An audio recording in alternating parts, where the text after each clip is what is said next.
Hello, everyone. Welcome back to the Overcoming Shame and Guilt online conference. I am your host, Ande Anderson, tour guide of Enlightenment Village and co-founder of AVAIYA with my partner, Ike Allen. Thank you so much for joining us. And as you know, in this conference, we are discussing the topics of shame and guilt with some really great experts, with authors, with doctors, psychologists, therapists, and more. And they're sharing with us their thoughts on shame and guilt. What are the benefits of experiencing these emotions, and what are the drawbacks, and how do they affect us in all areas of our life? So the title of this session is Shame, Cancer of the Soul. So please welcome Rinda Smith. Hi, everybody. It's great to have you here, Rinda. I appreciate you doing this. Well, thanks, Ande. Thanks for having me. Yeah, my pleasure. And I want to tell everyone a little bit about you before we dive in. So Brenda is the founder and director of Rinspire Life Coaching. She got her bachelor's degree in psychology from Ashford University and her master's in social work from Alabama A&M University. And she also earned a certificate as a rapid eye technician and life coach from the Rapid Eye Institute in Salem, Oregon. Rinda has a really great amount of life experience in recovery, which enables her to be able to be effective when working with individuals, with couples, with families, and she helps people with many different things. So depression, relationship problems, abuse, neglect, stress, narcissistic abuse, and so much more. So given all of that, Rinda, and all of your amazing accomplishments and all you do in the world, I'd love it if you would dive in, since the title of your talk today is Shame Being the Cancer of the Soul. I'd love it if you would just dive into that. So why is shame the cancer of the soul?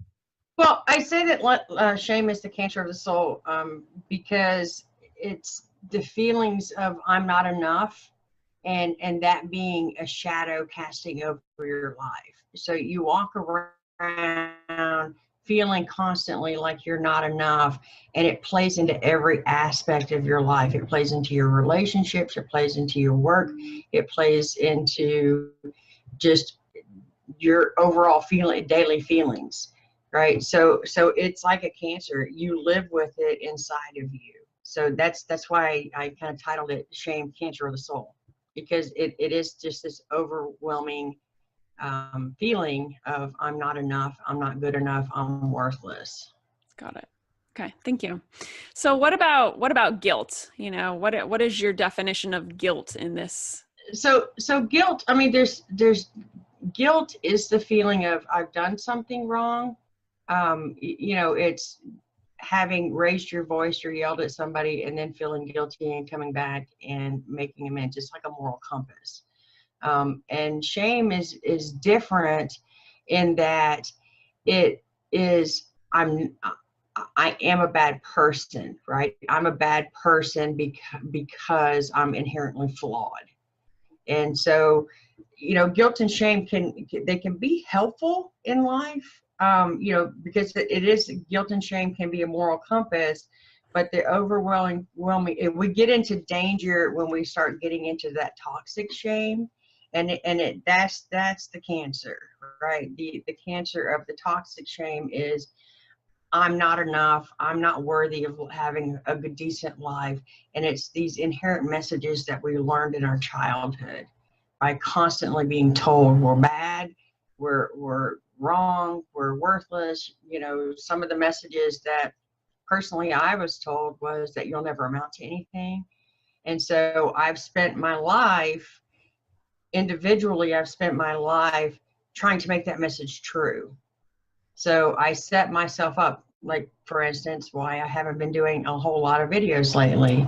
I go to start doing a video and I see myself on the screen and I'm like, yeah, you're stupid. Nobody wants to hear what you have to say.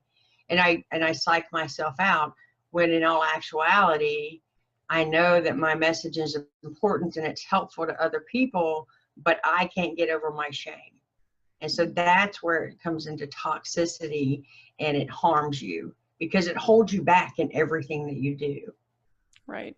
Well, thank you for sharing that, you know, piece of vulnerability, because, and it's something that, you know, I think everybody can relate to on some level, whether we're comfortable on camera or not, or is it's something else. Maybe it's public speaking, or it's, you know, any number of other things that could create, you know, conflict within us. So I appreciate you sharing that. And hey, you're here, so that's cool. Yeah, right, exactly.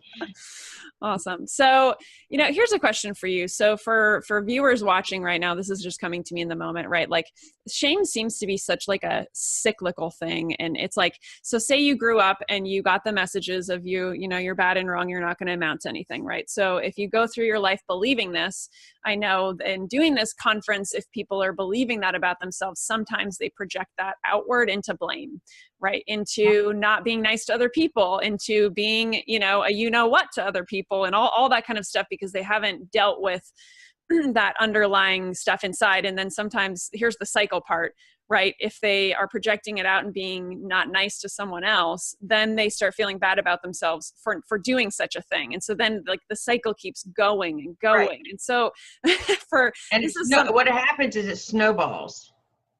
So what's your, let's talk about that. I'd love to know, like, what, if someone is in that experience, right? They're struggling with that snowball effect of the shame, and, how do we get up out of that?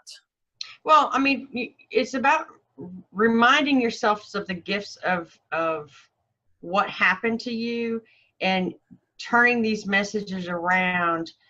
One of the things that I like to do for my clients when I'm working with them is I have them write on a piece of paper. On one side, I have them write that negative message, right? So the I'm not enough. And then I have them write all the things around it that made that message true, right? And then on the other side of the paper, I have them write the opposite of that. So I am enough, and all the things that make that true. Usually 99.9% of the time, people are really good at putting down what the negative messages are and what makes them true, and they struggle with the positive messages. And this is where we get into that learning to self-love, right? And it is like acknowledging your accomplishments.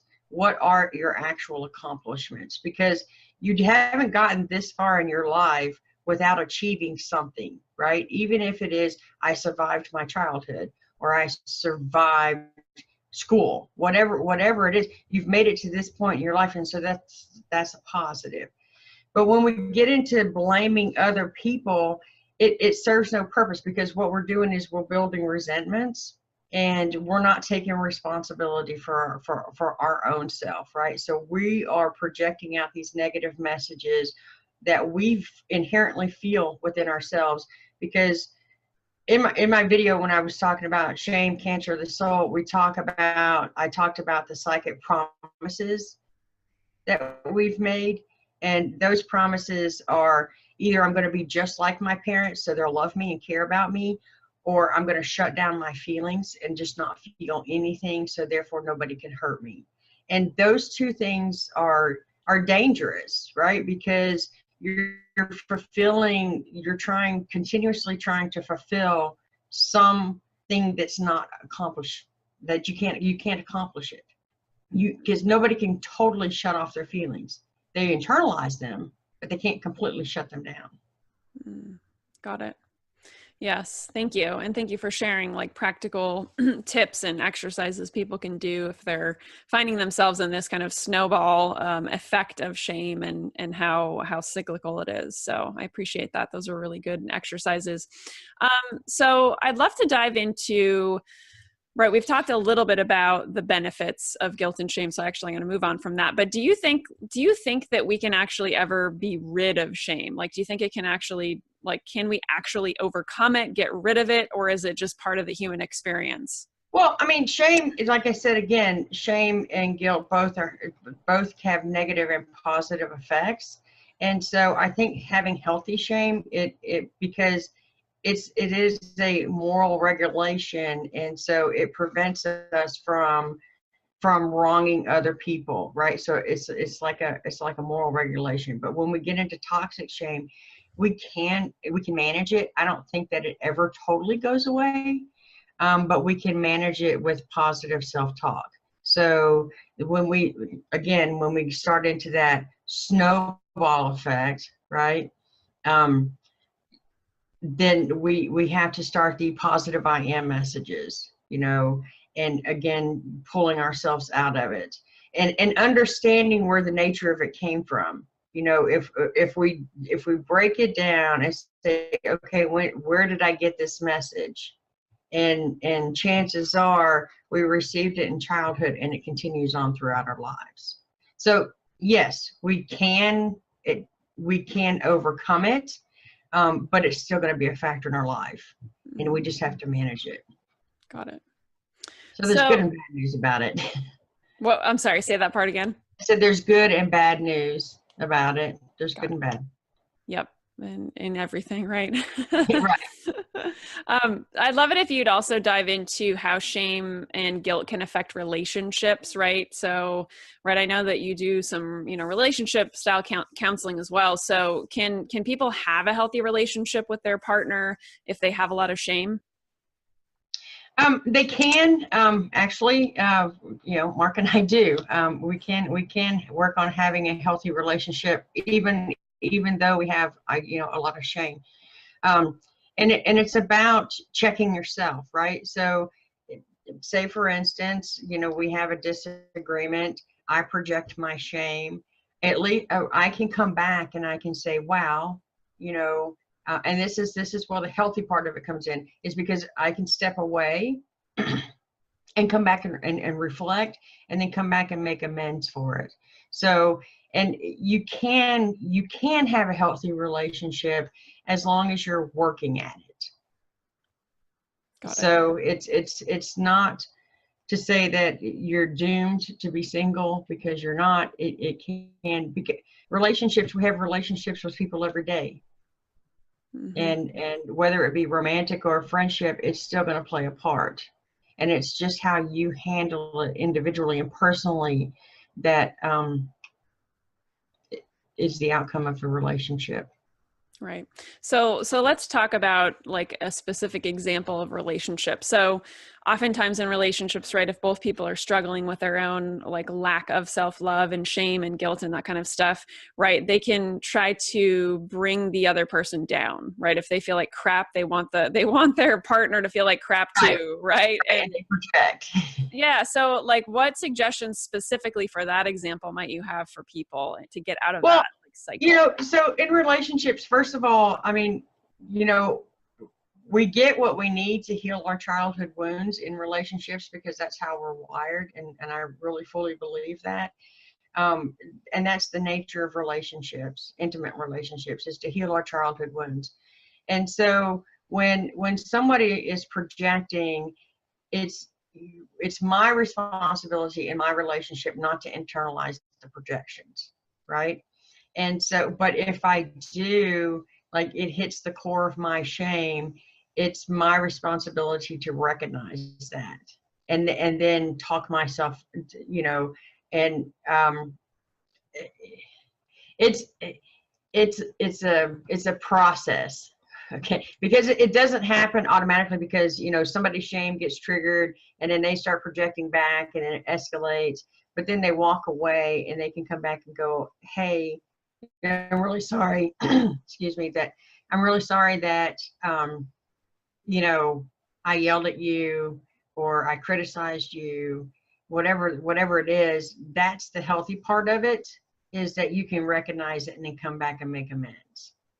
The negative part is when you end up cutting off from one another and you're not speaking and there's no resolution to whatever happened. But being able to recognize in your partner that they're a wounded child, and not internalizing what they're saying. So they can be overly critical of you, and you just kind of have to have a solid sense of self and say, in your mind, I know what you're saying is not true about me.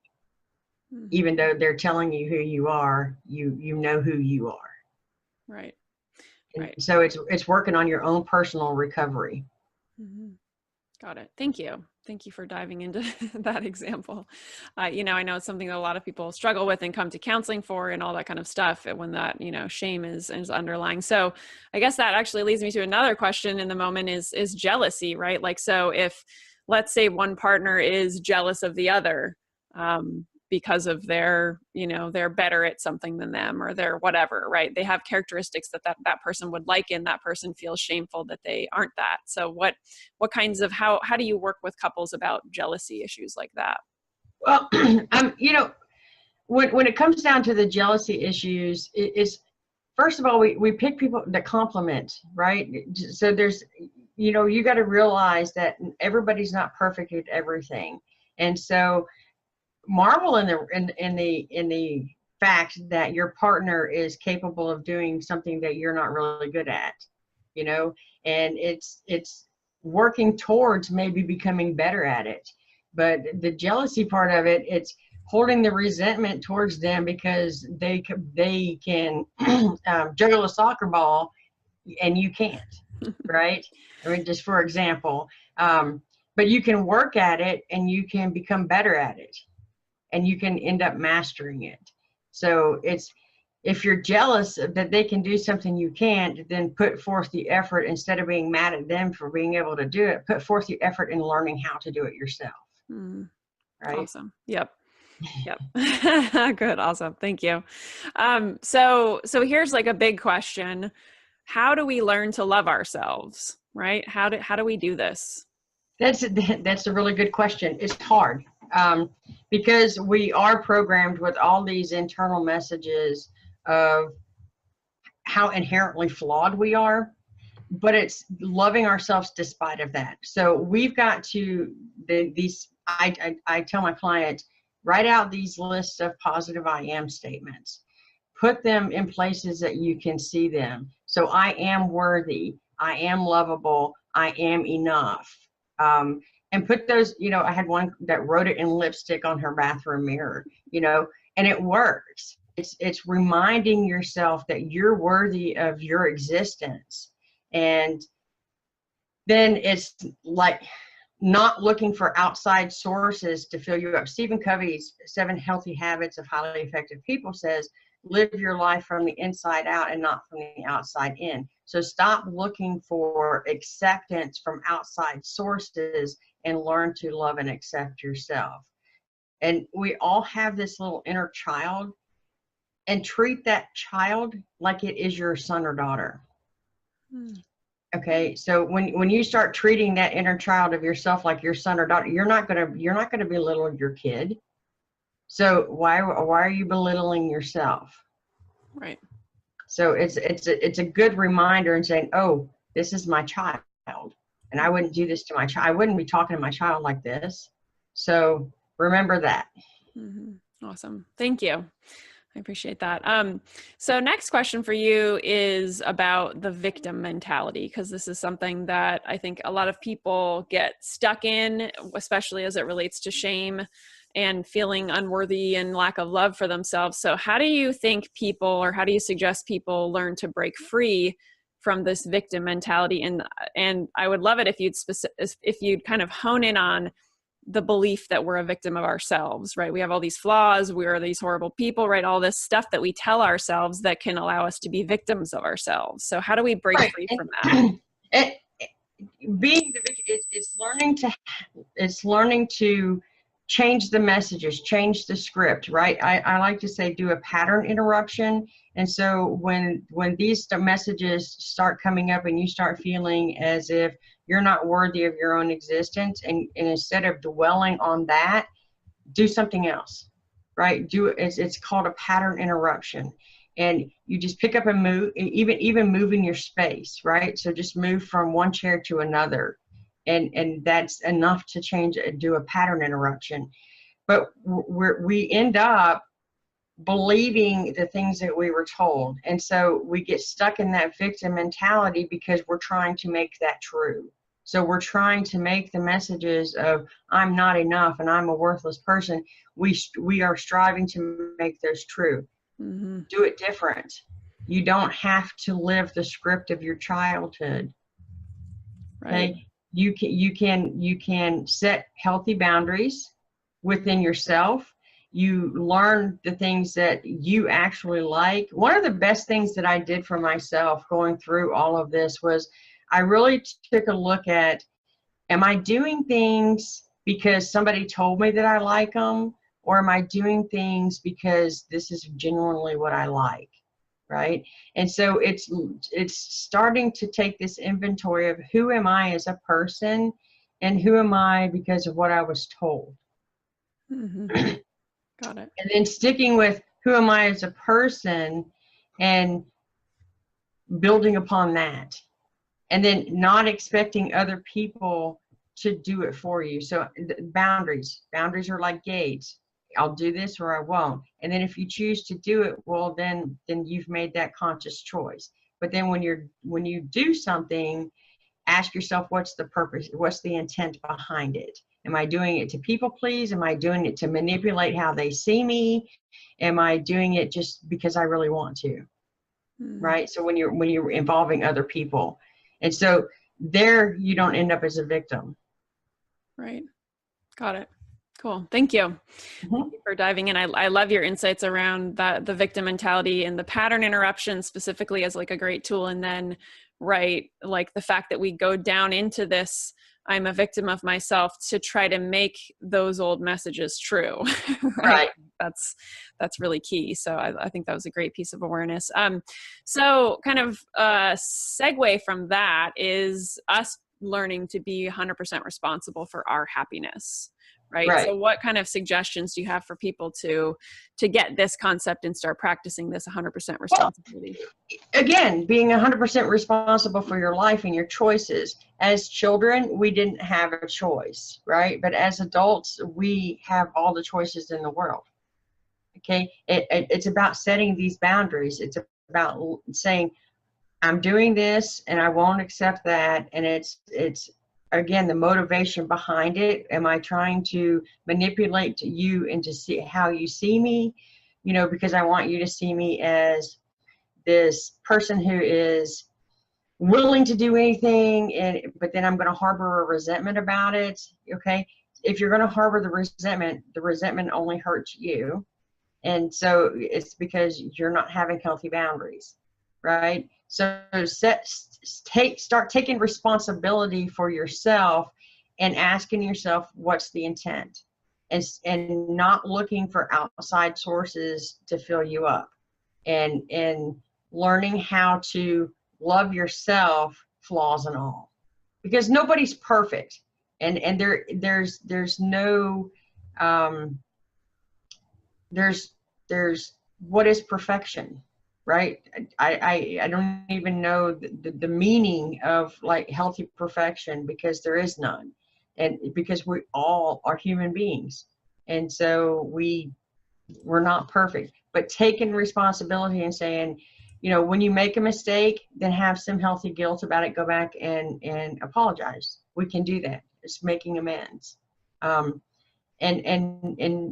not taking the internal messages that we've learned about ourselves and projecting them out on the other person. Recognize what it is and say, oh, this is what's happening within me. It's not what they're doing to me. It's how I'm perceiving it. Understanding that we all each have our own perspective lenses, and when things happen, we filter it through our own perspective. Mm-hmm. That makes sense. Yes. Yes, we do. We all have our own lenses and ways to view the world. So absolutely. Do you have any personal stories of, you know, you kind of touched on it a little bit, but personal stories of overcoming shame or guilt, or stories of your clients that, obviously not mentioning any names, but like, do you have any kind of powerful stories that people could learn from? Yeah. And I mentioned this in my video. So part of what happened with me was because of the trauma that I suffered as a child, and my story's out there. But because of the trauma that I suffered as a child, I developed dissociative identity disorder, which is the new term for multiple personalities. And I had a lot of shame over that. I felt like I was, you know, I was a failure to my kids. I was a failure to the world. I couldn't do anything. I was paralyzed in society. I really couldn't function. You know, and I believed then, at the time, I believed that what my mother said about me was true, is that I would never amount to anything. And, you know, I got into therapy. I got with a wonderful, wonderful therapist who helped with the integration process. I worked my rear end off. It took 5 years. He said I was an overachiever because typically it takes 7, you know, so I was proud of that effect. But I integrated all those personalities. And I realize now that was God's gift to me to survive the trauma that I went through as a child. That was a gift, and I'm thankful for it now, because I was able. That was just the mechanism that was given to me to survive. And so, you know, I'm not ashamed now to say publicly that at one point in time I was diagnosed with dissociative identity disorder, and I'm a living proof that you can overcome that. So, so that's my personal story with being able to overcome it.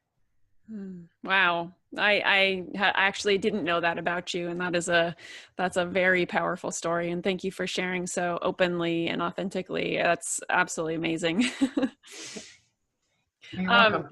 Yeah, no, I'm so touched by that. I think anytime that we can share, our own vulnerabilities, our own triumphs and all that stuff, I think it helps people, right? Everybody watching, right, recognize how human we are as well. And, Right. and that's helpful for sure. So thank you.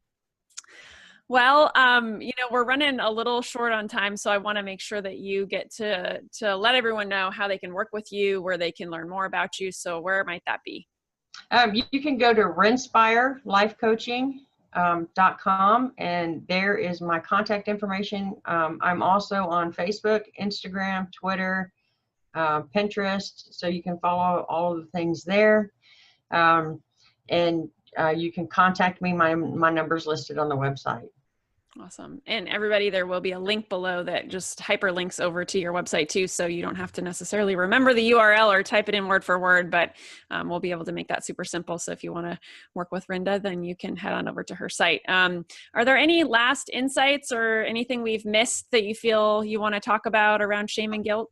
I really think that people need to understand that, the toxic shame is that inherent feeling of I'm a horrible human being,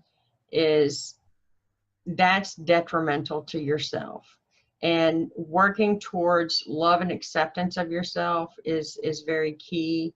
And getting into recovery, watching these conferences, that's a wonderful way because that's part of recovery, and learning about it and learning how you tick and learning about you.